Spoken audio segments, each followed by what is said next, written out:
Vacation to Vietnam starts from rupees 39,999 only with GT Holidays, South India's #1 travel brand. Taste Daily. Taste the Daily. Hema கமிட்டியுடைய அறிக்கை, இந்த committee ரிப்போர்ட்டை நீங்க எப்படி பாக்குறீங்க? குறிப்பாக அரசியலையும் இந்த மாதிரி நடக்குதா சார்? அரசியலிலே கூட இந்த மாதிரியான ஒரு கசப்பான அனுபவங்கள் 1-2 பேருக்கு நேர்ந்திருப்பதாக நான் அறிகிறேன். நானே கேள்விப்பட்டிருக்கிறேன். நான் எந்த கட்சியை என்று நான் அடையாளப்படுத்த விரும்பவில்லை. கூவத்தின் கரையோரம் வசிக்கக்கூடிய குடிசைவாழ் மக்களுடைய அவல நிலையை மாற்ற முடியவில்லை. சென்னையிலே இருக்கக்கூடிய குண்டும் குழியுமான தெருக்களின் எண்ணிக்கை ஏராளமாக இருக்கிறது. அதை சீர் செய்ய முடியவில்லை. குப்பை நாறுகிறது. இத்தகைய பிரச்சனைகளில் கவனம் செலுத்த முடியாத அரசு, திறனற்ற அரசு. இப்போது இந்த கார் பந்தயம் தேவையா? உங்களுக்கு கார் பந்தயம் தான் முக்கியமா?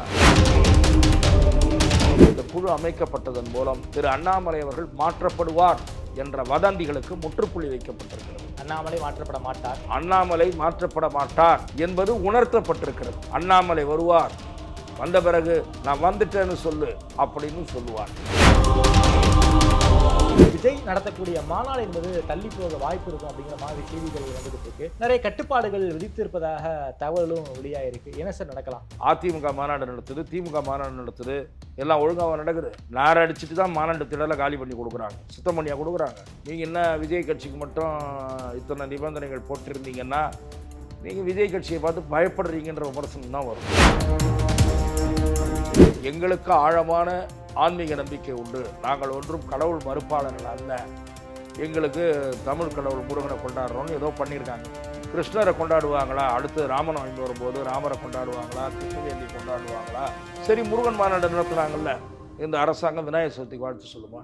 நான் கேட்க விரும்புகிறேன். இந்த வாரம் விநாயகர் சதுர்த்தி வருது. நான் முதலமைச்சரிடமிருந்து வாழ்த்து செய்தி எதிர்பார்க்கிறேன். ஆதன் நேயர்களுக்கு அன்பு வணக்கம். நீண்ட இடைவெளிக்கு பிறகு மூத்த பத்திரிகையாளர் துக்ளக் ரமேஷ் அவர்கள் நம்மோடு இணைந்துள்ளார். வணக்கம் ரமேஷ் சார். வணக்கம். நல்லா இருக்கீங்களா சார்? நலம். அரசியலையும் தாண்டி சினிமா வட்டாரங்களில் ஒரு மிகப்பெரிய பூகம்பம் சுழன்று அடிக்குது. அதற்கு காரணம் ஹேமா கமிட்டியுடைய அறிக்கை. அது கேரளாவில் கொளுத்தி போட்ட வெடி இந்தியா முழுக்கையும் வெடிச்சிருக்கு. குறிப்பாக திரைத்துறையில் பணியாற்றக்கூடிய பெண்களுக்கு பாலியல் சீண்டல்கள் அதிகமாக இருக்குது அப்படிங்கிற டிபேட் ஓப்பனாக பேசுகிறாங்க. எல்லா திரைத்துறை சம்மந்தப்பட்ட பெண்களும் பேசுகிறாங்க. இந்த கமிட்டி ரிப்போர்ட்டை நீங்கள் எப்படி பார்க்குறீங்க? குறிப்பாக அரசியலையும் இந்த மாதிரி நடக்குதா சார்? தமிழகத்தில் இன்றைக்கு பல்வேறு பிரச்சனைகள், மக்கள் பிரச்சனைகள் இருந்தாலும் கூட பத்திரிகைகள் இந்த செய்திக்கு மிகப்பெரிய அளவில் முக்கியத்துவம் கொடுத்து கொண்டிருக்கின்றன. அதற்கு காரணம் இது திரைத்துறையினர் சம்பந்தப்பட்ட பிரச்சனை என்பதுதான். திரைத்துறை என்பது மக்களை ஈர்க்கக்கூடிய ஒரு துறையாக இருக்கிறது. அவரவர்களுக்கென்று ஒரு அபிமான நடிகர் அல்லது அபிமான நடிகை என்று இருக்கிற ஒரு சூழ்நிலையில் திரைத்துறை மக்களின் கவனத்தை ஈர்த்திருக்கிற அந்த நிலையில் இந்த பிரச்சனை மீடியாவின் கவனத்தையும் ஈர்த்திருப்பதில் வியப்பில்லை. என்னை பொறுத்தவரை இது மாதிரியான குற்றச்சாட்டுக்கள் திரைத்துறையில் இருக்கக்கூடிய அல்லது வாய்ப்புகளை தேடுகிற பெண்களுக்கு ஏற்படக்கூடிய இம்மாதிரியான நெருக்கடிகள் என்பது பல காலகட்டங்களிலே செய்திகளாக வெளிவந்த ஒன்றுதான். இது ஒன்றும் புதிதல்ல.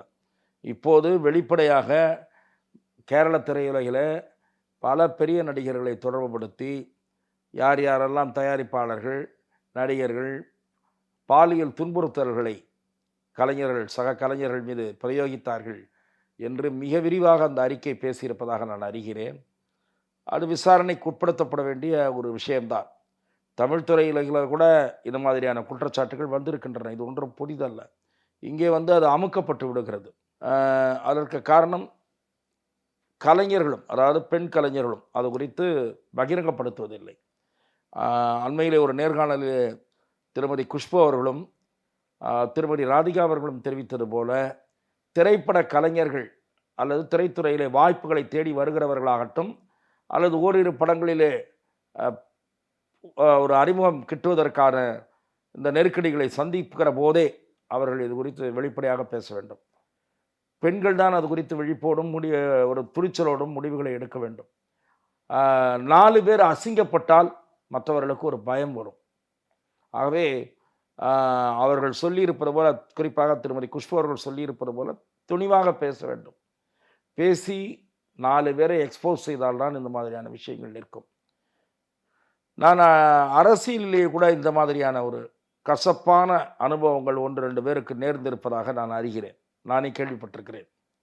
நான் எந்த கட்சி என்று நான் அடையாளப்படுத்த விரும்பவில்லை. அரசியலிலே வாய்ப்புகளை பெறுவதற்கு 1-2 பெண்கள் இம்மாதிரியான அழைப்புகளை எதிர்கொள்ள நேர்ந்தது என்று நான் நம்பத்தகுந்த நண்பர்கள் மூலம் என்னால் அதை உறுதியாக சொல்ல முடியும். ஆகவே இது எல்லா துறைகளிலும் எல்லா நிலைகளிலும் இருக்கக்கூடிய ஒரு பிரச்சனை என்று தான் நான் பார்க்கிறேன். நிச்சயமாக இதற்கு கடுமையான ஒரு எதிர்வினையை பெண்கள் ஆற்ற வேண்டும். சட்டத்தின் முன் சம்பந்தப்பட்டவர்கள் நிறுத்தப்பட வேண்டும். அது மாதிரியான ஒரு சூழ்நிலையில் தான் இது நிறுத்தப்படும். நீங்கள் திரைத்துறை ஒரு கவனம் பெற்றிருக்கிற துறை, அது வருகிறது. ஆனால் அரசியலில் இருக்கிறது, தனியார் நிறுவனங்கள், பெரிய நிறுவனங்களில் இருக்கிறது என்று சொல்லுகிறார்கள். அதுவெல்லாம் அவ்வளோவா வெளியே வருவதில்லை, எக்ஸ்போஸ் ஆவதில்லை. ஆனால் இன்றைக்கு இந்த பிரச்சனை அதிர்வலைகளை தோற்றுவித்திருப்பது என்பது ஒரு வகையில் வரவேற்கக்கூடியது என்று நான் பார்க்கிறேன். ஒரு இன்னொரு மீட்டுவா மாறி இருக்குன்னு எல்லாரும் சொல்றாங்க சார். அதுதான் இந்த மாதிரியான செய்திகள் ஒரு வகையில் மீடியாவுக்கு மற்ற விஷயங்களில் பின்னுக்கு போவது எனக்கு வருத்தம் அளித்தாலும் கூட, பெண்கள் எதிர்கொள்கிற பாலியல் ரீதியான சீண்டல்கள், துன்புறுத்தல்கள் நிறுத்தப்படுவதற்கு இந்த செய்திகள் வெளிவருவது மட்டும் போராது. 4 பேர் 10 பேர் துணிந்து ஆங்காங்கே பேச வேண்டும். அத்தகைய பிரச்சனைகளை எதிர்கொள்கிறவர்கள் சம்பந்தப்பட்டவர்களை பொதுமக்கள் மத்தியில் அம்பலப்படுத்த வேண்டும், காரி உமிழ்ந்து அம்பலப்படுத்த வேண்டும். அப்படிப்பட்ட செயல்களின் மூலம்தான் இது நிறுத்தப்படும் என்று நான் பார்க்கிறேன். இன்னொரு பரபரப்பான செய்தி சார், சென்னையில் நடந்து முடிந்த ஃபார்முலா கார் பந்தயம் சனி ஞாயிறு 2 நாளாக சிறப்பாக நடந்திருக்கு. இந்த ஃபார்முலா கார் பந்தயத்தை ஆதரித்தும் பேசுறாங்க, எதிர்த்தும் பேசுறாங்க. இந்த ஃபார்முலா கார் பந்தயம் பத்தின உங்களுடைய பார்வை என்ன சார்? இது முதலில் சென்னையில் தலைநகரத்தில் மையமான பகுதியில் நடத்தப்பட்டிருக்க வேண்டுமா என்று எழுந்த பலத்த எதிர்ப்பு என்பது நியாயமான எதிர்ப்பு நான் என்று பார்க்கிறேன். கார் ரேஸ் நடைபெறுவதற்கென்றே ஒரு பகுதி இருக்கிறது, அங்கே நடத்திவிட்டு போக வேண்டியதுதானே. பேர் இறைச்சலோடு தலைநகரின் மையப்பகுதியில் இது நடத்தப்பட வேண்டிய அவசியம் என்ன? முதலில் இது மிகவும் முக்கியமான தலையாயமான ஒரு விஷயமா? இதன் மூலம் வெளிநாட்டு முதலீடுகள் வந்துவிட போகிறதா? இதன் மூலம் சென்னையினுடைய பெருமை உயர்ந்து விட போகிறதா என்று நான் கேட்கிறேன். கூவம் நாறிக்கொண்டிருக்கிறது, அதை சரி செய்ய முடியவில்லை உங்களால். கூவத்தின் கரையோரம் வசிக்கக்கூடிய குடிசைவாழ் மக்களுடைய அவல நிலையை மாற்ற முடியவில்லை. சென்னையிலே இருக்கக்கூடிய குண்டும் குழியுமான தெருக்களின் எண்ணிக்கை ஏராளமாக இருக்கிறது, அதை சீர் செய்ய முடியவில்லை. குப்பை நாறுகிறது. இன்னும் அடுத்த சில மாதங்களில் குப்பையை கொட்டுவதற்கு இடம் இருக்கிறதா என்கிற கேள்வி விசுரூபம் எடுத்திருக்கிறது தென் சென்னையில். இப்போது நீங்கள் தென் சென்னை புறநகர் பகுதியில், அங்கே OMR பகுதியில் குப்பையை சில இடங்களிலே கொட்டுகிறீர்கள். வட சென்னையில் 1-2 இடங்கள் இருக்கிறது, குப்பை கொட்டும் யார்டு சில இடங்கள் இருக்கிறது, உணவியூர்ல இருக்கு. இப்படிப்பட்ட குப்பை கொட்டுகிற யார்டெல்லாம் மிக விரைவில் வழிந்துவிடும், வேறு பகுதிகளை புதிதாக தேட வேண்டி வரும் என்று அபாய எச்சரிக்கையை சுற்றுச்சூழல் ஆர்வலர்கள் எழுப்பிக் கொண்டிருக்கிறார்கள். இத்தகைய பிரச்சனைகளில் கவனம் செலுத்த முடியாத அரசு, திறனற்ற அரசு, இப்போது இந்த கார் பந்தயம் தேவையா? உங்களுக்கு கார் பந்தயம் தான் முக்கியமா? என்ன வெற்றி பெருமை வேண்டி இருக்கிறது? அதுதான் நான் சொல்லுகிறேன். நடத்த வேண்டியிருந்தால் அதை அங்கே இருக்கக்கூடிய இருங்காட்டு கோட்டையில் போய் நடத்தி தொலைய வேண்டியதுதானே. தலைநகர் சென்னையில் என்ன அதற்கு விளம்பரம்? இன்னொன்று, இதில் யார் லாபம் அடைந்திருக்கிறார்கள் என்பது விரைவில் வெளிச்சத்திற்கு வர வேண்டும். சில சமூக ஆர்வலர்கள் இந்த கேள்வியை எழுப்பிக் கொண்டிருக்கிறார்கள். இந்த போட்டியை பற்றிய முழு உண்மைகள், நடத்துகிற ஒப்புதலை பெற்றவர்கள் யார், விளம்பரம் எப்படி வருகிறது, இந்த வருமானம், இதன் மூலம் கிடைக்கக்கூடிய வருமானம் அல்லது செலவு, இதெல்லாம் யார் என்பது வெளிப்படுத்தப்பட வேண்டும். இதில் அரசின் பங்கு என்ன தெளிவுபடுத்தப்பட வேண்டும். இது குறித்த எந்த தகவலும் அரசாங்கம் வெளிப்படுத்தவில்லை, எல்லாமே மூடு மந்திரமாக இருக்கிறது. அப்படி என்ன உங்களுக்கு ஒரு கார் பந்தயத்தை நடத்தி பெருமை என்று நான் கேட்கிறேன். சார், விழாவை நடத்திய அமைச்சரை முதல்வர் பாராட்டி இருக்காரு சார். அதுதான் சார், விளையாட்டை, இந்த பந்தயத்தை முன்னின்று ஆர்வத்தோடு ஏற்பாடு செய்தவர் விளையாட்டுத்துறை அமைச்சர். இரு வெளிநாடுகளிலே புகழ்பெற்ற பந்தயம் அதற்கு நிகராக வந்துவிட்டது என்று பீற்றிக் கொள்வதற்கு இந்த விழா நடக்கிறது. விளையாட்டுத்துறை அமைச்சர் முன்னின்று நடத்தினார். அவர் முதலமைச்சருடைய மகன், முதலமைச்சர் பாராட்டினார். நான் அந்த பாராட்டை அதில் தலையிட்டு விமர்சனம் செய்ய விரும்பவில்லை. ஆனால் தலைநகரின் மைய பகுதியில்தான் போக்குவரத்துக்கு இடைஞ்சல், பல மணி நேரம் பலர் அவதிப்பட்டிருக்கிறார்கள். எனக்கு தெரிந்து சென்னையின் ஒரு பகுதியிலிருந்து இன்னொரு பகுதிக்கு போக முடியாமல் பலர் அவதிப்பட்டதாக என்னிடம் தெரிவித்தார்கள். 1 மணி நேரத்தில் சென்ற வேண்டிய இடத்திற்கு நான் 3.5 மணி நேரம் கழித்து சென்று சேர்ந்தேன் என்று ஒருவர் சொன்னார். ஒரு நிகழ்ச்சி ஆரம்பிக்கிற டயத்துக்கு முன்கூட்டியே போய்விட வேண்டும். இந்த போட்டியும் கணக்கிட்டு நான் வீட்டிலிருந்து புறப்பட்டேன். இந்த போட்டி நடைபெறுகிற காரணத்தால் 1 மணி நேரம் நான் தாமதமாகும் என்று நினைத்தேன். ஆனால் நிகழ்ச்சி முடிவடையும் தருவாயில் தான் நான் போனேன் என்று ஒரு நண்பர் என்னிடத்தில் தெரிவித்தார். இப்படி பலர் பிரச்சனைகளை சந்தித்திருக்கிறார்கள். திரு பழக்கருப்பையா கூட சொன்னார், ஒரு பொதுக்கூட்டத்திற்கு அவர் 2.5 மணி நேரம் தாமதமாக போனதாக ஒரு பேட்டியிலே நேர்காணலில் அவர் கூறியதை பார்த்தேன். இப்படிப்பட்ட சித்திரவதைகள் அனுபவங்கள் பலருக்கும் நேர்ந்திருக்கிறது. அதனால் தான் நான் சொன்னேன், இதை இருங்காட்டுக்கோட்டையில நடத்தி தொலைத்தால் என்ன என்று நான் அதனால் தான் கேட்கிறேன். ஆகவே தான் நான் சொல்லுகிறேன், சென்னை நாறிக்கொண்டிருக்கிறதே, அதை பற்றி சிந்தித்தீர்களா? இதை நடத்தியதனால் உங்களுக்கு பெருமை வந்துவிடுமா? சென்னையின் இன்னொரு பக்கத்தை பத்திரிகைகள், மீடியா வெளிச்சம் போட்டு காட்டாமல் இருந்து விடுமா, அல்லது யாரும் பேசாமல் இருந்து விடுவார்களா? ஆகவே கார் ரேஸ் என்பது பீற்றிக் கொள்வதற்காக நடத்தப்பட்ட ஒரு நிகழ்ச்சி என்று நான் பார்க்கிறேன். பாஜகவை சேர்ந்த ஒரு சிலரே இந்த கார் ரேஸ் நடத்துறத வரவேற்று பேசியிருக்காங்களே சார். இது அவர்களுடைய விளையாட்டு பிரிவுக்கு விளையாட்டுத்தனமாக இந்த விஷயம் தோன்றி இருக்கிறது. மக்கள் பிரச்சனைகளை பற்றி பாரதிய ஜனதா கட்சியினுடைய மாநில தலைவரோ அல்லது பொறுப்பு இப்போது நியமிக்கப்பட்டிருக்கிற பொறுப்பு குழுவோ பேசிக் கொண்டிருக்கும். இன்னொரு பிரிவு முதலமைச்சருக்கும் அல்லது உதயநிதி அவர்களுக்கும் வாழ்த்து சொல்லிக் கொண்டிருக்கும் என்றால் பாஜகவில் குழப்பம், தடுமாற்றம் என்றுதான் நான் பார்க்க வேண்டி இருக்கிறது. அண்ணாமலை அவர்கள் லண்டன் போன பிறகு தமிழ்நாடு பாஜகவில் குழப்பம் தான் இருக்கா என்ன?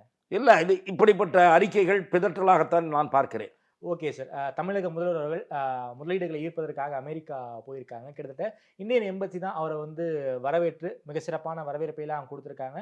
இந்த புரோட்டோகாலை ஃபுல்லாக இந்தியன் எம்பசி தான் பார்த்து கொண்டு இருப்பதாக தகவல். சிஎம் உடைய இந்த வெளிநாட்டு பயணத்தை ஒரு பத்திரிகையாளராக எப்படி சார் பார்க்குறீங்க? முதலமைச்சருடைய வெளிநாட்டு பயணம் முதலீடுகளை ஈர்ப்பதற்காக என்று கூறப்பட்டு அவர் போயிருக்கிறார். அவர் திரும்பியதற்கு பிறகு விரிவான அறிக்கை அளிக்கப்படும் வரை அவசரப்பட்டு நான் விமர்சிக்க விரும்பவில்லை. ஓகே. அதே சமயம் ஊடகத்திலே வந்திருக்கிற சில செய்திகளும் கவனத்திற்குரியவை. இப்போது ஓரிரு தொழில் நிறுவனங்கள் இங்கே விரிவாக்கத்திற்கு முன் வந்திருக்கின்றன என்று சொல்லப்படுகிற நிறுவனங்கள் ஏற்கனவே சென்னையில் இயங்கிக் கொண்டிருக்கிற நிறுவனங்கள் தானே தவிர புதிய நிறுவனங்கள் எதுவும் வந்ததாக தெரியவில்லை என்று சிலர் ஆதாரங்களோடு குறிப்பிட்டிருக்கிறார்கள். இந்த நிறுவனம் ஓஎம்ஆரில் இருக்கிறது, இந்த நிறுவனம் இந்த இடத்துல இருக்கிறது என்று வந்திருக்கிறது. ஆனால் முழுமையான அறிக்கை ஒன்று முதலமைச்சரிடமிருந்து வரும் வகையில் நான் அவசரப்பட்டு எதுவும் சொல்ல விரும்பவில்லை. இப்போதைக்கு தமிழக அரசு அந்த பயணத்தை குறித்து பெரிய அளவில் விளம்பரம் செய்து கொண்டிருக்கிறது. அந்த விளம்பரத்தை நம்பி ஆகா ஓஹோ என்று கூறவும் நாம் தயாராகவில்லை. முதலமைச்சர் திரும்பி வந்த பிறகு என்னென்ன நிறுவனங்கள் முதலீடு செய்ய முன் வந்துள்ளன, அதன் மூலம் எவ்வளவு கிடைக்கும் என்று நாம் பார்க்க வேண்டும். எவ்வளவு முதலீடுகள் வரும், எவ்வளவு பேருக்கு வேலை கிடைக்கும் என்று நாம் பார்க்க வேண்டும்.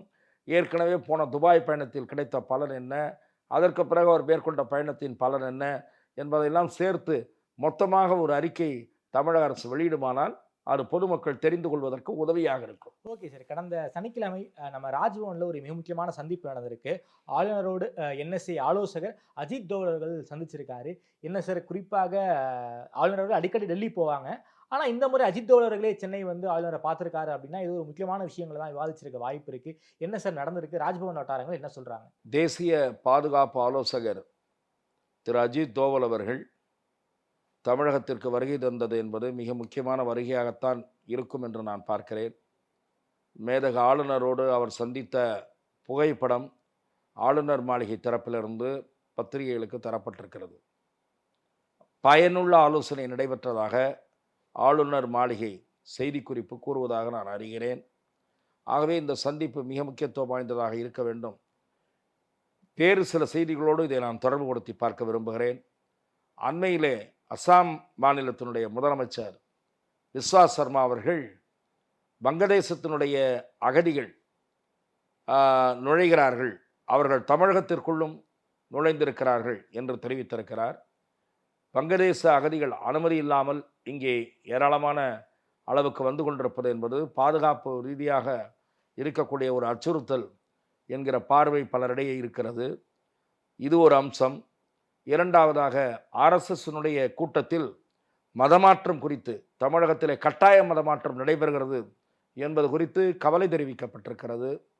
தமிழகத்தின் சில பகுதிகளில், குறிப்பாக தென் பகுதிகளில் கட்டாய மதமாற்றம் கிறிஸ்துவ மிஷனரிகளால் மேற்கொள்ளப்படுகிறது என்கிற விமர்சனம் ஆர்எஸ்எஸ்ஸால் முன்வைக்கப்பட்டிருக்கிறது. இது ஒரு செய்தி.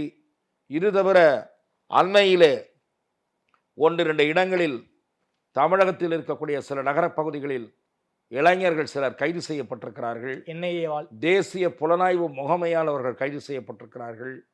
தீவிரவாத அமைப்புகளுடன் தொடர்பு, தீவிரவாத அமைப்புகள் என்றால் பயங்கரவாத அமைப்புகள், நாச செயல்களில் ஈடுபடக்கூடிய அமைப்புகளோடு தொடர்புகளை வைத்துக்கொண்டு, பிரசுரங்களை விநியோகித்துக் கொண்டு மூளைச்சலவை செய்கிற பணியில் ஈடுபட்டிருந்தவர்கள் என்று அவர்கள் பெரிய ஒரு சர்வதேச அளவில் தொடர்புகளை வைத்திருக்கக்கூடியவர்கள் என்று செய்திகள் வந்திருக்கின்றன.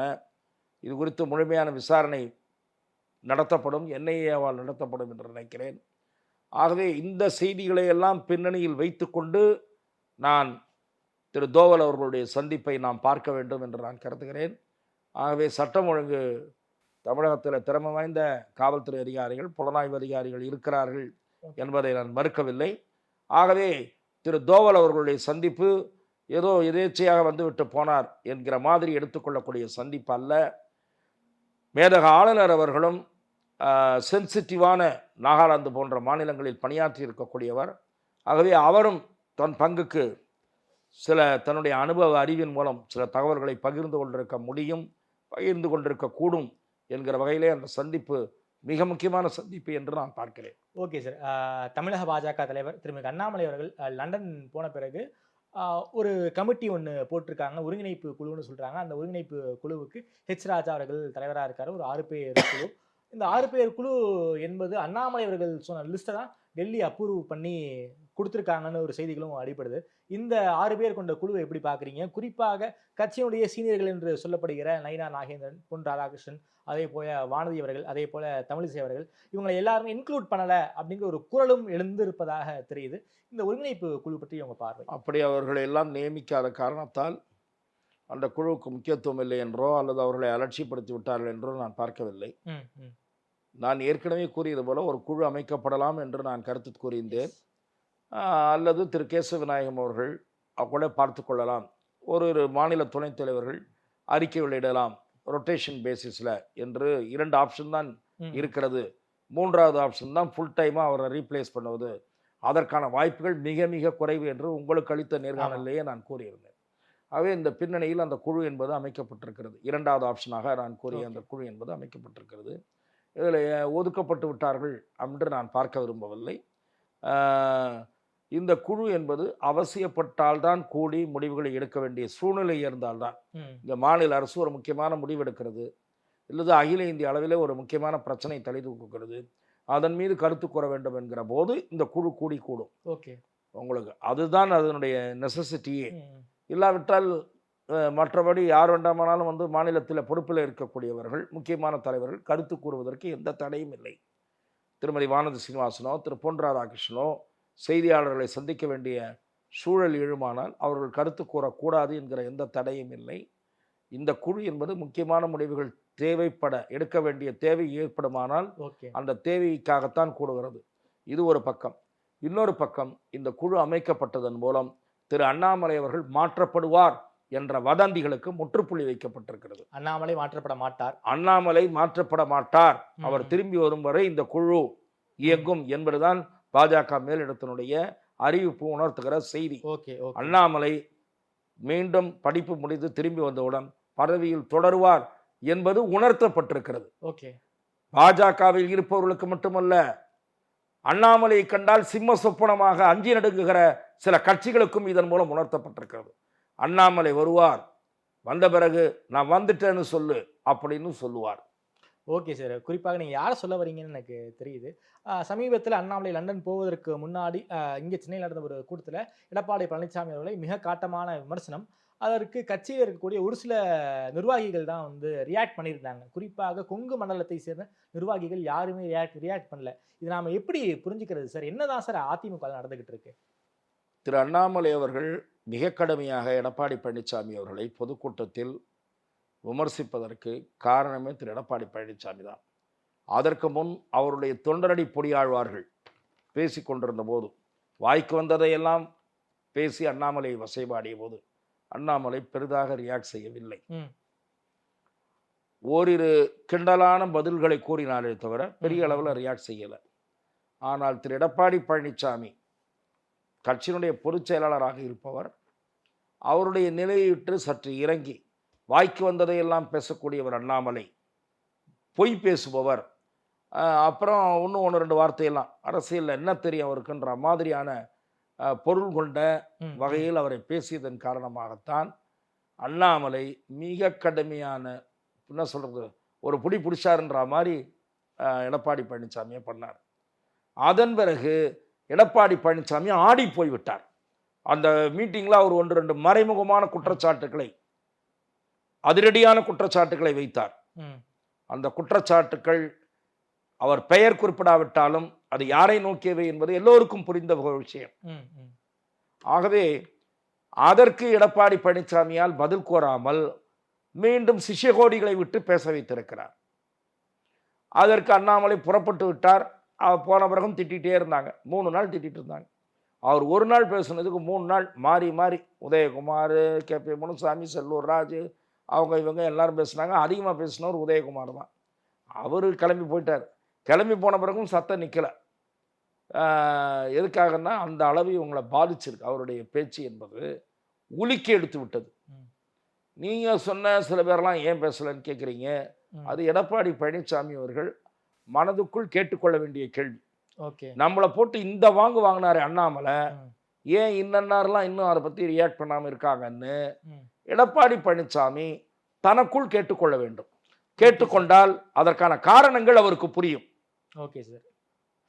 2ஆம் கட்டத்தோட தலைவரோட ஆக்சஸ் இல்லாமல் தான் இருக்காரா? அந்த அளவுக்கான ஒரு ஆக்சஸ் இல்லையான்னு கேட்குறேன். முன்ன மாதிரி அந்த 6 பேர் கொண்ட குழு சேலம் நெடுஞ்சாலை வீட்டில் சந்தித்த பிறகு அதுக்கப்புறம் இது குறைஞ்சிருக்கா? பல விஷயங்களை அவர் மூத்த நிர்வாகிகள் பலருடனும் கலந்து பேசி எடுப்பதில்லை. ஓரிருவர் மட்டும் அவர் தன்னுடைய நம்பிக்கைக்குரியவர்களாக கருதுகிறார். தன்னுடைய இருக்கைக்கு இவர்களெல்லாம் நெருக்கடி ஏற்படுத்துகிறார் என்று இவரே பயந்து கொண்டு, ஒரு இன்ஃபீரியாரிட்டி கற்பனையில் இருந்து கொண்டு, நீங்கள் சொல்வது போல இன்ஃபீரியாரிட்டி காம்ப்ளெக்ஸில் இருந்து கொண்டு யாரையும் அவர் கலந்து பேசுவதில்லை. அது இன்ஃபீரியாரிட்டி காம்ப்ளெக்ஸா அல்லது எதேச்சதிகாரமா என்று 2 விதமாகவும் நான் பார்க்க விரும்புகிறேன். ஆனால் மற்றவர்களிடம் அவர் பல விஷயங்கள் பற்றி கலந்து பேசுவதில்லை என்பது எனக்கு நம்பத்தகுந்த நண்பர்கள் தெரிவிக்கிற தகவல். Okay sir. இப்போ சமீப காலமாக பார்க்கும்போது எந்த ஒரு ஆக்டிவ் பாலிடிக்ஸையும் ADMK பண்ணுற மாதிரி தெரியல. குறிப்பாக எடப்பாடி அவர்கள் சென்னையிலேருந்து அரசியல் பண்ணணும், அதை விட்டுட்டு சேலத்திலேருந்து அரசியல் பண்ணிக்கிட்டு இருக்காரு. என்ன மைண்ட் செட்டில் இருக்காரு? தான் அதிமுக பொதுச் செயலாளருங்கிற மைண்ட் செட் அவருக்கு இருக்கா, இல்லை வந்து நம்ம சேலம் மாவட்ட செயலாளருங்கிற மைண்ட் செட்டில் ஒரு அரசியல் பண்ணிக்கிட்டு இருக்காரா? இல்லை, அது உங்களுடைய விமர்சனம். பல பேர் வைக்கிற விமர்சனத்தை போல நீங்களும் உங்கள் கேள்வியிலேயே அதை சொல்லுகிறீர்கள். ஆனால் நான் பார்ப்பது, தீவிரமாக பல விஷயங்களை முன்னெடுத்து செய்ய வேண்டிய நிலையில் இருந்தாலும் இப்போது அவர் தன்னுடைய பொசிஷனை உறுதிப்படுத்திக் கொள்வது. செயற்குழுவையோ பொதுக்குழுவையோ கூட்டினால் தேவையற்ற பேச்சுக்கள்லாம் வரும், தேவையற்ற சலசலப்புகள்லாம் வரும். அதெல்லாம் வேணான்னு அவர் நினைக்கிறார். ஆகவே அப்படி கொண்டு போயிட்டே இருப்போம். பல முக்கியமான விஷயங்கள்லாம் பேச வேணாம். தேர்தல் வரைக்கும் அப்படியே வண்டியை ஓட்டுவோம். 6 மாதத்துக்கு முன்னாடி கூட்டணிக்கான முயற்சி ஏதாவது பண்ணி பார்ப்போம்னு நினைக்கிறார். கூட்டணிக்கான முயற்சிகள் அவர் எடுத்து அது பலனளிக்குமான்றதுல எனக்கு சந்தேகமாக இருக்குது. திராவிட முன்னேற்ற கழக கூட்டணியில் ஏதாவது சலசலப்பு வராதா என்பது மட்டும்தான் அவருடைய ஒரே நம்பிக்கை. அந்த நம்பிக்கையும் பொய்த்து போய்விட்டால் அதிமுக கலகலத்து விடும் என்பதுதான் என்னுடைய பார்வை. Okay sir. சீமான் அவர்கள் தாவேக தலைவர் விஜய் அவர்கள் நம்மோடு கூட்டணிக்கு வந்துருவார் அப்படிங்கிற நம்பிக்கையோடு கிட்டத்தட்ட ஒரு 2 மாசமா பேசிக்கிட்டு இருந்தாரு.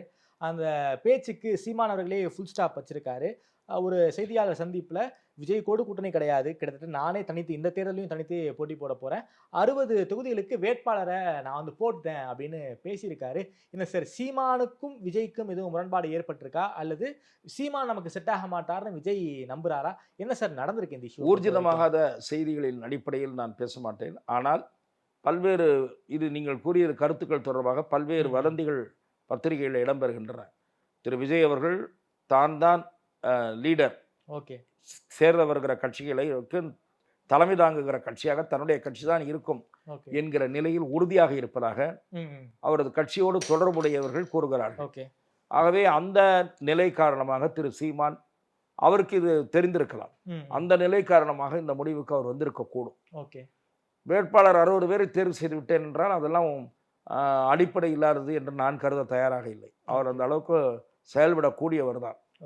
ஆகவே 2வது கௌரவமான அளவுக்கு சேர்ந்தால் சம அளவில் சேர வேண்டும் என்று அவர் கருதக்கூடியவர், அவரோடு உரையாடியவன் என்ற முறையில். ஆகவே அவர் இறங்கி வந்து போகக்கூடியவர் என்று எனக்கு தோன்றவில்லை.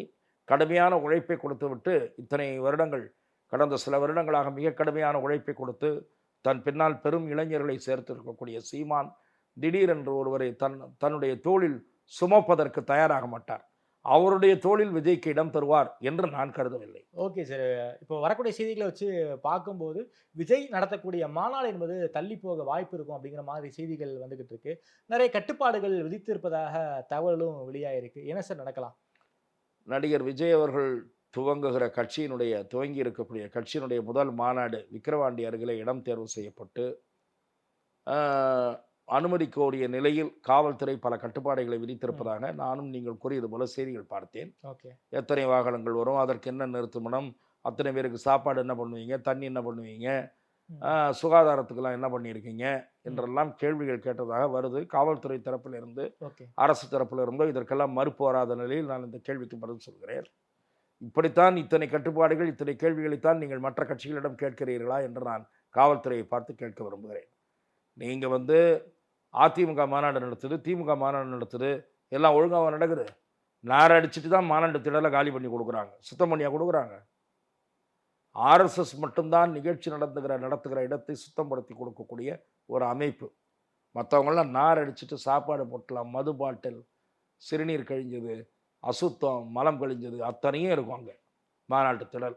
நார் அடிச்சுட்டு தான் ஊரை விட்டே வெளியே வருவாங்க அதிமுக மாநாடு நடத்தினா.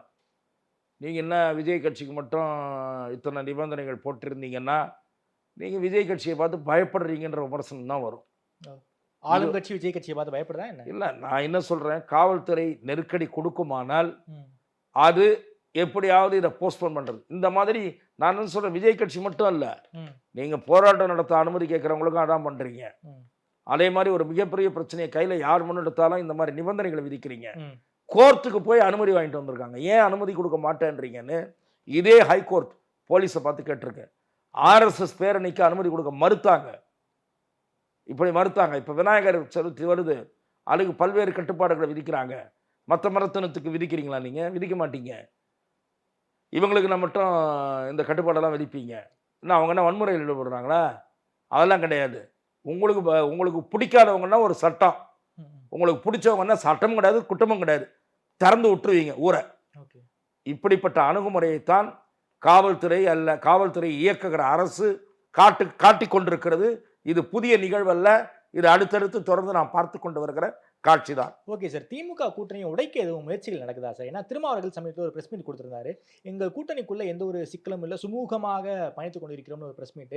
இல்லை சார், அதே போல ஒரு ஸ்டேட்மெண்ட் தான் துரை வைகோ அவர்களும் கொடுத்திருக்காரு. திமுக கூட்டணி உடைக்க யாரும் ஒரு முயற்சியும் பண்ணல. ஆளுங்கட்சிக்கு ஒரு கவலை பிறந்திருக்கிறது. என்ன கவலை சார்? கூட்டணிக்குள்ள இருக்கக்கூடிய கட்சிகளே அரசை நோக்கி விமர்சனங்களை முன்வைப்பது கவலையை தோற்றுவித்திருக்கிறது. சரி, திரும்ப என்ன சொன்னாரு, தலித் தலைவர்களுக்கு பாதுகாப்பு இல்லை சொன்னாரா இல்லையா? ஆக முடியல, வேங்க வேலு இன்னும் கண்டுபிடிக்கலன்றத வருத்தம் எங்களுக்கு இருக்கு, ஆதங்கம் இருக்கு, அதுல காவல்துறை மீது எங்களுக்கு அதிருப்தி இருக்குன்னு சொன்னாரா இல்லையா? சொன்னார். தலித் ஒருவர் முதலமைச்சர் ஆக முடியாது, இங்க சூழல் அப்படிப்பட்ட அரசியல் சூழல் இல்லை சொன்னாரா இல்லையா? ஆக இது இவர் பண்ண ரகலை. அதே மாதிரி பாலகிருஷ்ணன் எடுத்துக்கிட்டிங்கன்னா, பாலகிருஷ்ணன் அடிக்கடி சொல்றாரு, போராட்டங்களுக்கு அனுமதி மறுப்பது ஜனநாயக விரோத செயல், காவல்துறை அனுமதி மறுக்குது, இது அடிக்கடி சமீப காலமாக சொல்லிட்டு இருக்காரு. இப்படி ஆளாளுக்கு ஒன்று பேச திமுகவுக்கு இவங்கெல்லாம் நைஸாக கலண்டுக்கிறதுக்கு வழி பண்ணுறாங்களோ அப்படின்னு தேவையற்ற கவலை உருவாயிருக்கு. ஓகே, ஒரு அரசுன்னா 24 மணி நேரம் கூட்டணி கட்சிகள் ஜால்ரா அடிச்சிட்டு இருக்கக்கூடாது. ஜால்ரா அடிச்சிட்டு இருக்காங்க, மென்மையாக தான் விமர்சனம் பண்ணுறாங்க இந்த ஆட்சியை என்ற விமர்சனத்தை அந்த கட்சிகள் ஆல்ரெடி எதிர்நோக்கி கொண்டிருக்கின்றன. அது திருமாவட்டம், பாலகிருஷ்ணன் ஆகட்டும், ஆட்சியை கடுமையாக குறை சொல்ல வேண்டிய பிரச்சனைகளில் கூட வருடி கொடுத்து கொண்டிருக்கின்றன இந்த கட்சிகள் எல்லாம் என்கிற விமர்சனத்தை இவர்கள் ஏற்கனவே எதிர்கொண்டு வருகிறார்கள். இந்த நிலையில மென்மையான விமர்சனங்கள் அல்லது மன ஆதங்கங்கள், வருத்தங்கள் இதை வெளிப்படுத்தினா கூட ஆளுங்கட்சிக்குள்ள கவலை பிறகுது. இவங்க கண்டுகிட்டான்னா டேஞ்சர் ஆச்சு நமக்கு என்ற கவலை வருகிறது. அது இயற்கையான கவலை தான். அதன் பிறகு என்ன பண்றாங்க, 1-2 ஆளுங்களை விட்டு அந்த கட்சிக்காரங்களோட பேச வைக்கிறாங்க. பேச வச்சு இந்த அறிக்கைகளை கேட்டு வாங்குறாங்க. திமுக கேட்டு பெற்ற அறிக்கை இது. தூதுவர்களை அனுப்பி அல்லது தொலைபேசி அழைப்புகள் மூலம் ம். இந்த மாதிரி ரொம்ப அதிகமாக பேசுறீங்க, அப்படித்தான் இது வெளிவந்திருக்க முடியும் என்று நான் கருதுகிறேன். சார், இந்த மாநில பாடத்திட்டம் பத்தி ஆளுநர் மிக கடுமையான விமர்சனம் சொல்லியிருக்காரு. இதை வச்சு போட்டி போட முடியல. ஒரு தேசிய தகுதி தேர்வு, அதே போல வந்து என்ட்ரன்ஸ் எக்ஸாம், போட்டித் தேர்வுக்கு வந்து மாணவர்கள் தயார்படுத்த முடியல அப்படிங்கிற ஒரு ஸ்டேட்மெண்ட் ஆளுநர் சொல்லியிருக்காரு. அதற்கு வந்து கல்வித்துறை அமைச்சர் அன்பில் மகேஷ் அவர்கள் ரொம்ப கடுமையாக எதிர்வினை ஆற்றியிருக்காங்க. இதை எப்படி சார் நீங்க பாக்குறீங்க? தமிழக அரசினுடைய பாடத்திட்டம் என்பது நிச்சயமாக தரம் உயர்த்தப்பட வேண்டிய நிலையில் தான் இருக்கிறது. அதில் எந்த மாற்று கருத்தும் இல்லை. அண்மை காலத்தில் நீங்கள் குடிமைப்பணி தேர்வுகளில் தமிழக மாணவர்கள் எவ்வளோ பேர் எண்ணிக்கை மிக மிக மிக கணிசமாக குறைந்து கொண்டு வருகிறது என்று மிக சமீபத்தில் வெளிவந்த செய்தி. நான் சொல்வது ஒரு வாரம் 10 நாளில் முன்னாடி எடுத்து பார்த்தீங்கன்னா தெரியும், வந்திருக்கு.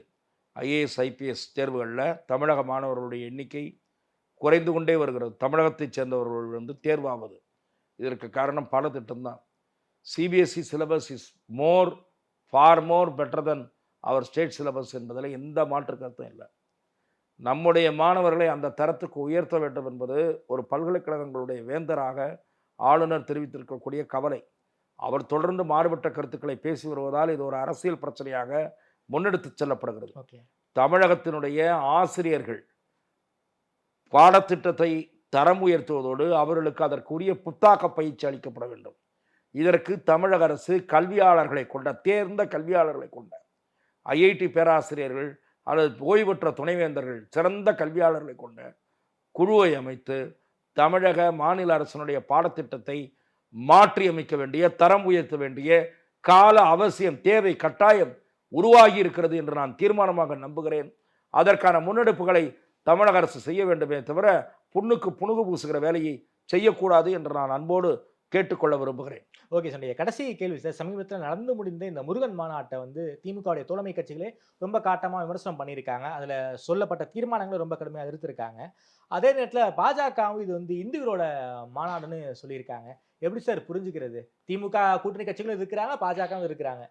மாண்புமிகு அறநிலைத்துறை அமைச்சர் சேகர் பாபு அடிப்படையில் ஒரு ஆன்மீகவாதி என்பதை நான் மறுக்கவில்லை. திராவிட இயக்கத்தினுடைய நாத்திகவாத கருத்துக்கள் அல்லது இந்து மத விரோத கருத்துக்கள் அவ்வப்போது வெளிப்பட்டு சனாதன தர்மத்தை எதிர்த்தது, அதே போல் இந்து மத பண்டிகைகள் குறித்து வாழ்த்து சொல்லாமல் கேலி பேசியது, சிலர் கேலி பேசியது, இது போன்ற செயல்கள் திமுகவை தொடர்ந்து ஒரு வேறு விதமான பார்வையில் கொண்டு வந்து நிறுத்தியிருந்தன. அதை மாற்றுகிற ஒரு முயற்சி தான் சேகர் பாபு முன்னெடுப்பில் நடைபெற்ற அந்த முருகன் மாநாடு, முத்தமிழ் முருகன் மாநாடு. இந்த மாநாட்டில் சமய அறிஞர்கள் கலந்து கொண்டார்கள். அதே நேரத்தில் முதலமைச்சர் புகழும் பாடப்பட்டது. எல்லாம் கலந்து தான் நடந்தது. பயனுள்ள உரைகளும் அதில் இடம்பெற்றிருந்தன. நான் அதெல்லாம் இல்லைன்னு மறுக்க விரும்பலை. எங்களுக்கு ஆழமான ஆன்மீக நம்பிக்கை உண்டு. நாங்கள் ஒன்றும் கடவுள் மறுப்பாளர்கள் அல்ல. எங்களுக்கு தமிழ் கடவுள் முருகனை கொண்டாடுறோன்னு ஏதோ பண்ணியிருக்காங்க. கிருஷ்ணரை கொண்டாடுவாங்களா? அடுத்து ராமநவமி வரும்போது ராமரை கொண்டாடுவாங்களா? கிருஷ்ண ஜெயந்தியை கொண்டாடுவாங்களா? சரி, முருகன் மாநாடு நடத்துனாங்கல்ல, இந்த அரசாங்கம் விநாயகர் சதுர்த்திக்கு வாழ்த்து சொல்லுமா? நான் கேட்க விரும்புகிறேன். இந்த வாரம் விநாயகர் சதுர்த்தி வருது. நான் முதலமைச்சரிடமிருந்து வாழ்த்து செய்தி எதிர்பார்க்கிறேன். நீங்கள் நேர்மையாக மத நம்பிக்கைகளில் ஆழ்ந்த நம்பிக்கை உள்ள அவர்களும் சேர்ந்து தான் உங்களுக்கு ஓட்டு போட்டிருக்கிறார்கள். நீங்கள் பழனி முருகன் மாநாடு நடத்தியது பகல் வேஷம் அல்ல, உணர்வுபூர்வமானது தான் என்றால் விநாயகர் சதுர்த்திக்கு முதலமைச்சரிடமிருந்து நான் வாழ்த்து செய்தியை எதிர்பார்க்கிறேன். ஆகவே அரசியலுக்காகவும் நடத்தப்பட்ட மாநாடு என்பதில் மாற்று கருத்தே இல்லை. ஓகே சார், ரொம்ப நன்றி சார். குறிப்பாக தமிழ்நாடு அரசியல் தொடர்பான பல்வேறு கேள்விகளுக்கு ரொம்ப அறிவாக பதில் சொல்லியிருக்கீங்க. நேரம் கொடுத்து பேசியமைக்கு நன்றி ரமேஷ். வாய்ப்புக்கு நன்றி.